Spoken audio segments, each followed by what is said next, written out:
Monsieur Jean-Paul Gaillard, bonjour. Je vais aller directement dans le vif du sujet.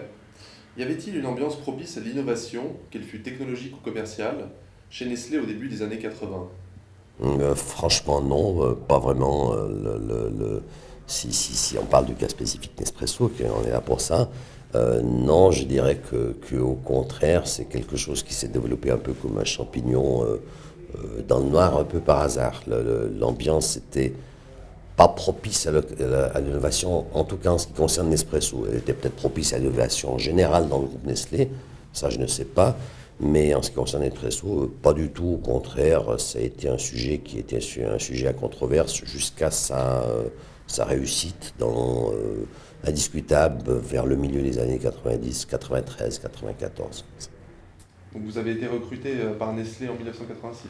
J'ai été recruté par Nestlé en début, le recrutement a eu lieu en 87 et je suis arrivé le 4 janvier 88. Nespresso n'a pas toujours été une entreprise profitable. Comment avez-vous fait pour passer le cap difficile des premières années? Oui, alors effectivement, bon, tout d'abord, les fondamentaux de Nespresso étaient très bons, à savoir la marge. C'est pas compliqué, si vous prenez le prix du café à l'époque, au prix où on le vendait en capsule, c'était à peu près 87 francs suisses par kilo, contre environ 15-20 francs suisses par kilo pour le café normal. Donc forcément, tout ça laissait de la marge quelque part. Donc la marge était très bonne. Ce qu'il fallait au début, c'était créer les volumes suffisants pour faire tourner toute l'organisation et passer d'une période d'investissement à une période de rentabilité. Et pour ça, il a fallu organiser et faire le nécessaire pour que beaucoup de machines soient vendues dans le marché. La vitesse de pénétration d'un produit comme Nespresso n'a rien à voir avec le lancement d'un chewing-gum ou d'une barre de chocolat, dans le sens que ce n'est pas un achat d'impulsion, puisque ça passe par l'achat d'une machine qui coûterait aujourd'hui à peu près 300-400 euros. Donc c'est un achat raisonné qui prend son temps. Par contre, c'est une base qui est très stable. Une fois que la machine est installée dans un foyer, elle y reste puisqu'elle a coûté cher. Donc ça a le défaut de son avantage et l'avantage de son défaut. C'est un démarrage assez lent. Par contre, c'est un business qui est extrêmement sûr et à très haute marge, avec énormément de régularité. Donc ce qu'il a fallu, c'est tenir bon pendant les 3-4 ans jusqu'à ce que toute l'organisation arrive au point mort. Le point mort global, je ne parle pas de point mort par pays. Le premier point mort qui a été atteint est la Suisse, qui est tout de suite revenu rentable, qui a permis de financer la France, qui elle-même a permis de financer la Belgique, enfin, etc. etc. Donc, en fait, ce qu'il a fallu, il a fallu 3-4 ans pour avoir assez de machines en fonction à travers le monde pour que la marge couvre tous nos frais. Vous avez utilisé un peu en fait la stratégie du cheval de Troie. Absolument. Et la région lausannoise, la Suisse romande a été la vraie base de départ. Étiez-vous sceptique quant à la stratégie consistant à percer dans le marché des ménages plutôt que dans celui des entreprises? Nestlé était prêt à abandonner le projet. J'ai dit, je veux un sursis d'une année pour vous montrer que ce produit est tout à fait valable. Donc, pour revenir à votre question, le produit avait eu déjà 2 années de lancement raté, accumulé passablement dizaines de millions de pertes pendant ces 2 années, et était positionné comme un produit bon marché pour les bureaux trop petits pour accueillir des grosses machines vending. Était distribué en Suisse, par exemple, par 28 des agents de sociétés type Selecta, ou accepté tout tomate, enfin des gens qui déposent ces appareils, c'est où on glisse un franc dans une fente et on sort un gobelet de café. Donc c'était vendu trop bon marché, de la main gauche, dans ces endroits-là où il n'y avait pas la place de mettre une grosse machine. Donc c'était uniquement le secteur bureau. Alors c'était clair que pour être rentable, il fallait faire de Nespresso un produit cher, sans discuter, et pour dégager les marges nécessaires et en faire quelque part une sorte de produit de luxe, ce qui a posé pas mal de problèmes culturels par la suite d'ailleurs avec Nestlé, qui n'est pas une boîte de produits de luxe. La consommation des produits de haute qualité ou de luxe se fait principalement dans les foyers. Le transfert d'image se fait pas, pour la technologie, il se fait du bureau au foyer, et pour la qualité et le luxe, du foyer au bureau. Bien, par ailleurs, en ce qui concerne les relations Nestlé-Nespresso, pourquoi Nestlé a-t-il choisi la stratégie du spin-off? Je pense que Nestlé l'a choisi, je crois que c'est entre le hasard, la nécessité, et puis comme les pièces du puzzle tombent.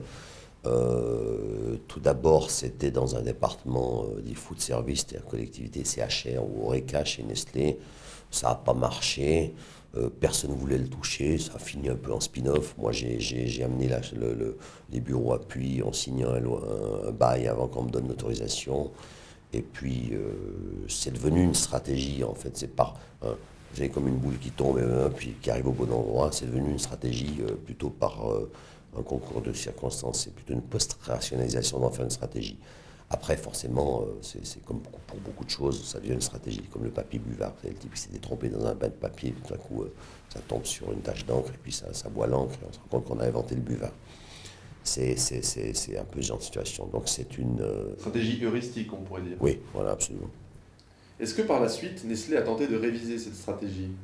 Non, non, la preuve, c'est que Nestlé, Nespresso est toujours géré de façon décentralisée. Au contraire, même, dans beaucoup de cas, Nestlé a dit, eh bien, tiens, on va appliquer à tel projet ou tel projet la stratégie type Nespresso, c'est-à-dire une unité décentralisée où le concept est le suivant, c'est que pour réussir sur quelque chose qui est pointu, qui est difficile, quand il ne s'agit pas de faire marcher les trains de Nescafé, mais de réussir un projet aussi difficile au début qu'il l'était que Nespresso, il faut des gens qui pensent, qui rêvent, qui se réveillent la nuit, qui 24 heures sur 24 mettent leur énergie sur le produit dont on parle, que ce soit Nespresso ou autre chose. Par ailleurs, quelle était la part du capital venant de Nestlé à la fondation de Nespresso et comment celle-ci a-t-elle évolué dans le temps? Ah, malheureusement, la part du capital Nestlé a été 100%, est restée 100%. J'ai essayé de racheter Nespresso 2 ans après, à force de voir Nestlé ne pas y croire. C'était d'ailleurs le déclencheur finalement. J'étais voir mon banquier qui m'a dit je suis d'accord, je vous suis. J'ai été faire une proposition, j'étais jeune, j'avais 33 ans. Donc encore naïf, j'ai été faire une proposition à Nestlé en disant écoutez, vous y croyez pas, je vous rachète l'affaire, la distribution. Et j'étais prêt à payer 6 millions. Ça a déclenché un saut à travers le plafond de la personne à qui j'ai proposé ça, qui était un des directeurs généraux du groupe à l'époque. Par contre, Nestlé s'est dit tiens, s'il est prêt à racheter, c'est que vraiment il y croit et qu'il va peut-être pouvoir en faire quelque chose. Et ça m'a permis de faire 1 ou 2 années de plus en ayant la paix. Malheureusement, je n'ai pas pu racheter la société. En ce qui concerne la compréhension du besoin, comment avez-vous pu cerner celui-ci et qu'est-ce qui vous faisait croire au succès de ce nouveau concept? C'est extrêmement simple. Le café était bon, les machines n'étaient pas au point, les capsules ne fonctionnaient pas encore bien, mais le café était bon. Le café était le meilleur. Et quand vous avez un produit qui est le meilleur, que ce soit en informatique, que ce soit en téléphonique, que ce soit n'importe quoi, mais qui a encore quelques défauts, quelques teething problems, comme on dit en anglais, problèmes d'enfance, si vous croyez, vous faites ce qu'il faut derrière, ben vous allez réussir. Et comme le café était bon, ça me rappelle une discussion. Le PDG, à l'époque, PDG de Nestlé France, avait passé 4 heures à m'expliquer pourquoi Nespresso ne marcherait jamais en France, malgré son début de succès en Suisse. La personne est devenue patron marketing du groupe. Nespresso a marché en France. J'ai terminé la discussion de 4 heures en disant écoutez, vous avez raison, c'est cher, les Français ont l'habitude de ci, les Français ne croient pas au système club, la poste ne marche pas, en fait, tout ça, etc. J'ai dit une chose, le café est bon, on y arrivera, l'histoire juge. L'histoire a jugé, comme vous avez vu. Au niveau de la stratégie commerciale, Nespresso cédait ses licences pour la fabrication des machines et conservait un monopole absolu sur les capsules de café uniquement utilisables par lesdites machines. Qui a mis en place cette stratégie et est-ce que cette dernière a été bien acceptée par vos partenaires commerciaux? Alors, ben voilà, c'est moi qui l'ai mis en place dans le sens que finalement c'est quelque chose de très simple. C'est ce que Microsoft a fait avec son système d'exploitation, ce que Mac n'a pas fait. C'était pas l'inspiration du moment. Ce que je vous dis, c'est une analyse après coup. C'est pas compliqué. Quand je suis arrivé, j'ai trouvé une société Nespresso SA qui avait un stock de machines, qui avait des pompes, des joints, des interrupteurs, enfin des trucs qui n'avaient rien à voir avec le métier de la société, c'est un métier café. Donc c'est évident que déjà faire un métier bien, c'est pas facile. Faire 2 métiers bien en même temps, c'est très difficile. Donc il a fallu complètement séparer et laisser aux gens de la machine s'occuper des machines. On a fait un contrat de licence avec Turmix, avec Krups, avec Magimix, avec Philips, enfin, etc. etc. National au Japon, groupe Matsushita. C'était, je crois, la seule façon de réussir. Si Microsoft s'était lancé dans le hardware, je pense que Microsoft serait dans des gros problèmes aujourd'hui, à essayer de faire de battre les Coréens ou je ne sais pas qui, les Chinois sur le prix et ainsi de suite. Donc cette séparation du business en un core business café, un point de passage obligatoire machine, mais laissé aux fabricants de machines, a été un des déterminateurs pour moi du succès et a permis de simplifier la tâche. Les partenaires machines maintenant ont moyennement apprécié, mais ils n'avaient pas de choix. Certaines négociations ont été assez difficiles, notamment avec le groupe Moulinex en France. Pourquoi n'avait-il pas le choix? Parce qu'autrement on prenait un concurrent. Donc si vous êtes Krups qui appartenait à Moulinex et que Krups, en tant que Krups vous dites non, eh bien on va chez Magimix, ce qu'on a fait par la suite de toute façon.